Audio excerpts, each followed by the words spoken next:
అందరికీ నమస్కారం. నా పేరు బుయ్యన్ సంధ్యారాణి. నేను కురగూడ సర్పంచ్గా గెలవడం జరిగింది. నన్ను మూడోసారి ప్రజలు గెలిపించడం జరిగింది.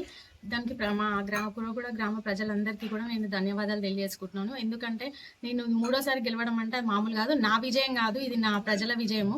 మీరందరూ చూస్తున్నారు కదా, ఇది మూడోసారి అంటే మామూలు మాట కాదు. ఎప్పుడు రూమర్స్ క్రియేట్ అయ్యి వాళ్ళైనా అన్నారు, కానీ ప్రజలు వాళ్ళ ఓటుతోని వాళ్ళ నిర్ణయాన్ని తెలియజేసారు. నేను ఎప్పుడు కూడా గ్రామ అభివృద్ధికి కూడా నేను మీకు తోడుంటాను, అందుబాటులో ఉంటాను. గ్రామ అభివృద్ధికి నేను ఎప్పుడు నా సహాయ సహకారాలు చేస్తాను. కుర్రోగూడ గ్రామ ప్రజలకు ప్రత్యేక ధన్యవాదాలు.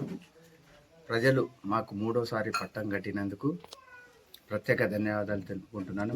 మా గత 45 సంవత్సరాల నుంచి మా కుర్రోగూడ గ్రామ ప్రజలు మాకు అండదండలతో నిలిచినందుకు వాళ్ళకు ప్రత్యేక ధన్యవాదాలు. మూడోసారి విజయం సాధించడం అంటే ఈ రంగారెడ్డి జిల్లాలోనే పెద్ద విజయం. అది మాది ఒక గుర్తుండిపోయే విజయం. మా నాన్నగారు ఒక 30 years చేసిర్రు, మా అమ్మ 5 years చేసింది, ఆమె మూడోసారి గెలిచింది. కాబట్టి ప్రత్యేక ధన్యవాదాలు కుర్రోగూడ గ్రామ ప్రజలకు మరియు మన అందరికీ నా ప్రత్యేక ధన్యవాదాలు.